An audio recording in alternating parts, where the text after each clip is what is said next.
நித்யானந்தம் எப்படி பாக்குறீங்க? இங்கு பாஜகவோடு திமுக மென்போக்கா இருக்கா?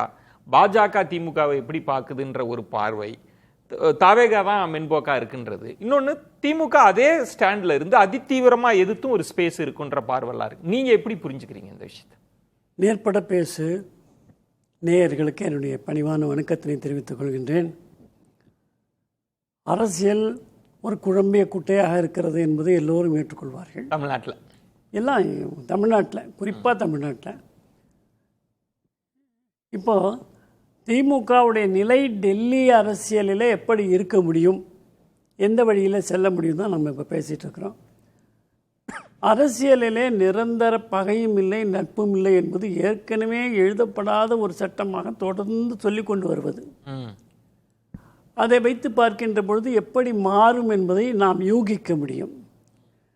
அது மட்டுமல்ல, காங்கிரஸ் கட்சியை தன்னுடன் சேர்த்து அவர்களுக்கு அமைச்சரவையும் கொடுத்து கிடைக்கின்ற ஒரு ராஜ்யசபா உறுப்பினரை கூட காங்கிரஸுக்கு கொடுத்து தாவேகா செயல்படும் என்றால் அதை பாரதிய ஜனதா கட்சி எத்தனை நாள் வேடிக்கை பார்த்து கொண்டிருக்கும்?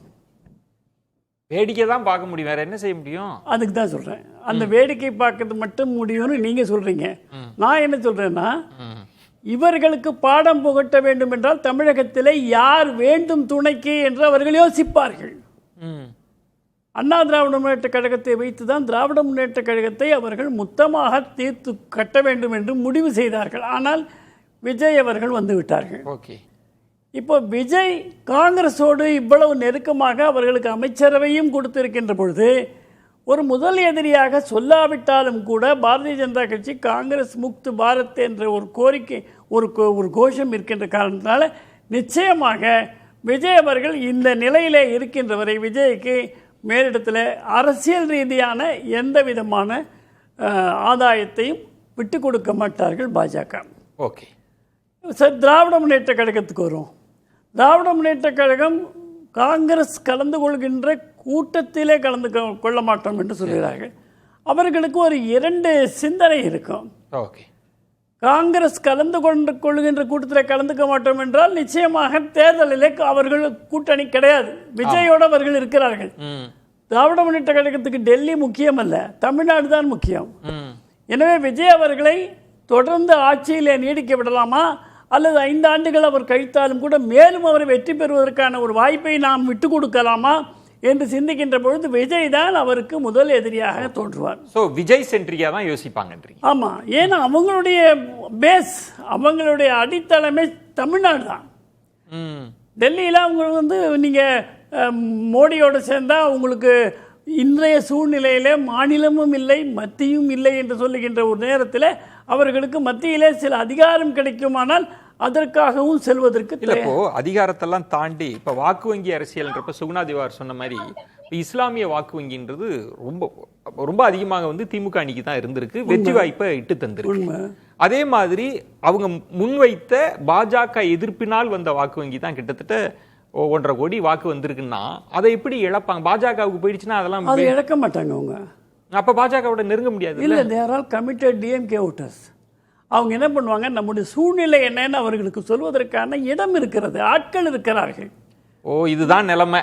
ஆமா, இதிலே நாம் சற்று விட்டு கொடுத்தால் நம்முடைய வாக்குகளையும் சேர்த்து விஜயை வீழ்த்துவதற்கு வேறு யுக்தி இல்லை என்று சொல்லுகின்ற பொழுது நிச்சயமாக திராவிட முன்னேற்ற கழகத்தை ஆதரிக்கக்கூடிய அந்த திராவிட முன்னேற்ற கழக கமிட்டட் ஓட்டர்ஸ், அவருக்கு அந்த கட்சிக்காகவே உதயசூரியனுக்காகவே வாக்களிப்போம் என்று சொல்லக்கூடியவர்கள் எந்த மைனாரிட்டி அலைன்ஸ்ன்றது வரதுக்கு வாய்ப்பு இருக்கு. பாஜக திமுக அதுக்கான வாய்ப்பு இருக்கு, அதை நிராகரிக்கலாம் முடியாது. அது it's too early to say.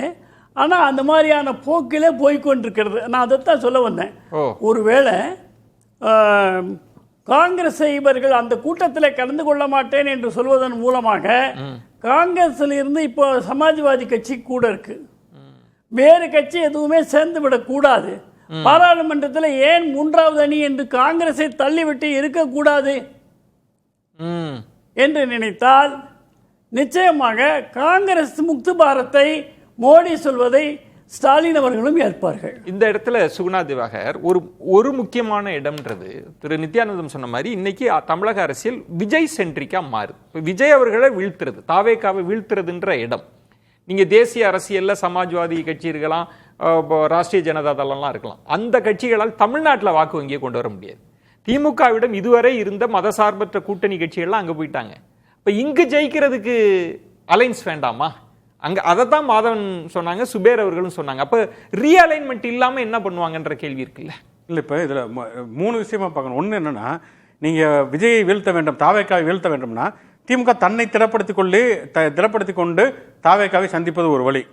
இன்னொன்று தாவேக்காவோட ஆட்சியை கவிழ்ப்பது. அப்படின்னா அதெல்லாம் கிட்டத்தட்ட அந்த ஜெயலலிதா காலகட்டம் 98 முடிஞ்சு போச்சு. இனிமேல் யாருமே இன்னொரு மாநில அரசனுடைய எஸ்ஆர் பொம்மை வழக்குக்கு பிறகு நீங்க ஒன்றியத்தில் இருக்கக்கூடிய எந்த அரசோட நட்பா இருந்தாலும் ஒரு மாநில அரசை கவிழ்க்கவே முடியாது. அப்படி இருக்கக்கூடிய சூழல்ல தமிழ்நாட்டில் தாவேக்காவை வீழ்த்தணும், மீண்டும் ஆட்சிக்கு வரணும்னா அலையன்ஸ் சேர்றது ஒரு பக்கம் இருக்கட்டும்.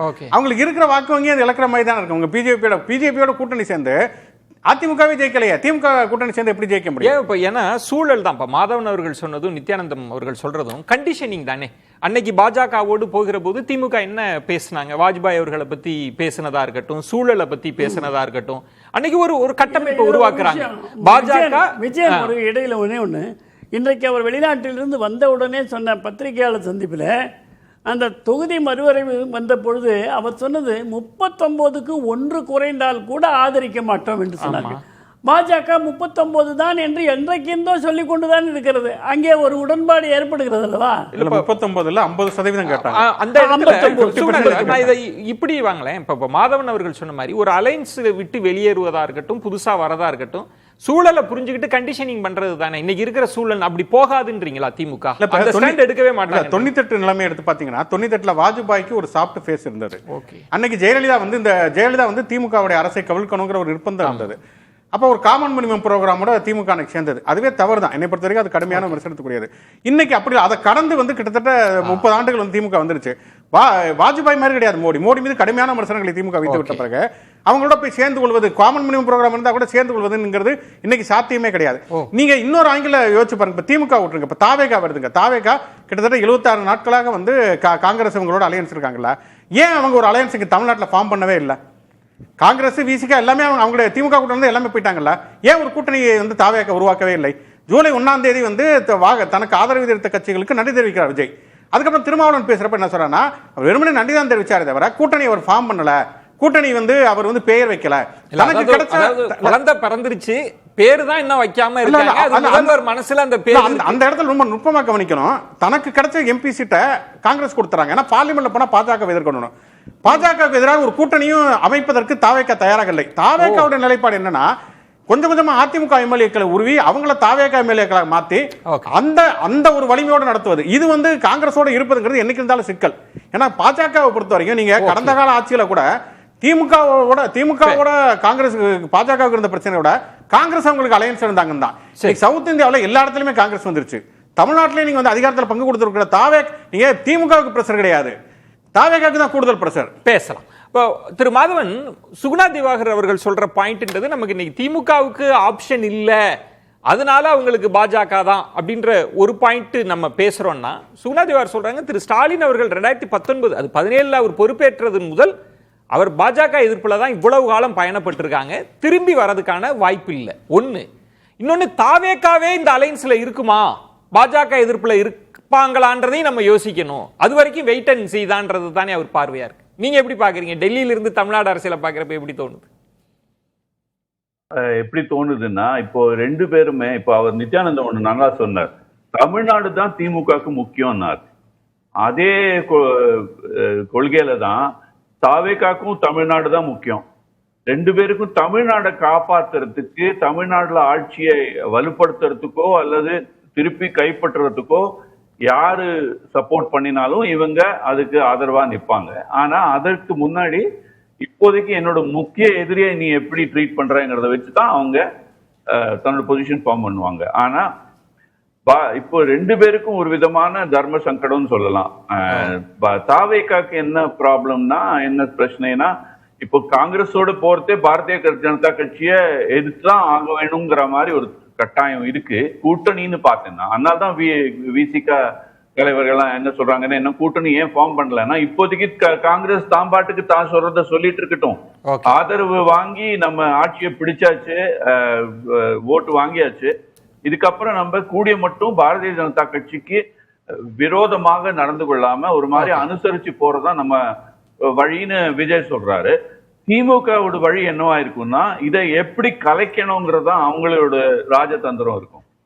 எப்படி தாவேகாவுக்கும் பாரதிய ஜனதா கட்சிக்கும் உள்ள உறவை எப்படி முறிப்பது என்பதுதான் இன்று திமுகவோட முக்கிய குறிக்கோள். ஏன்னா மற்றபடி அவங்க ஒரு விதமான தனிமை ஆயிட்டாங்க. ஏன் பாரதிய ஜனதா ஒண்ணு உறவை முறிக்கணும்னா இவங்க கை கொடுத்தாதான் அவங்க உறவை முறிப்பாங்க, இன்னொன்னு உறவுல இருக்காங்களான்ற கேள்வியும் இருக்குல்ல. ஆமா, அதுவும் இருக்கு. ஆனா ஒரு முக்கியமான விஷயத்த நான் இங்க சொல்ல விரும்புறேன். அதாவது நம்ம அரசியல் கட்சியும் தலைவரும் அதை பத்தியே பேசிட்டு இருக்கோமே ஒழிய கிரவுண்ட் லெவல்ல இன்னி தேதிக்கு தமிழ்நாட்டுல சராசரி மக்கள், குறிப்பாக ஜென்செட்ங்கிறாங்க இல்லையா, அவங்க எப்படி யோசிக்கிறாங்க, அவங்க ஓட்டு எப்படி போடுறாங்கிறது ரொம்ப முக்கியம். இப்போ காங்கிரஸ் கூட திமுகவை விட்டுட்டு தாவேகாக்கு வந்தது கிராஸ் ரூட் லெவல்ல அவங்களுக்கு என்ன ஃபீட்பேக் கிடைச்சிருக்கோ அதை வச்சுதான் பண்ணிருக்காங்க. அப்போ அந்த அடுத்த தலைமுறை, உங்க புதிய தலைமுறை எப்படி யோசிக்கிறதுங்கிறதுதான் ரொம்ப முக்கியம். அதை வச்சுதான் நிறைய விஷயம் கணிப்பாங்க.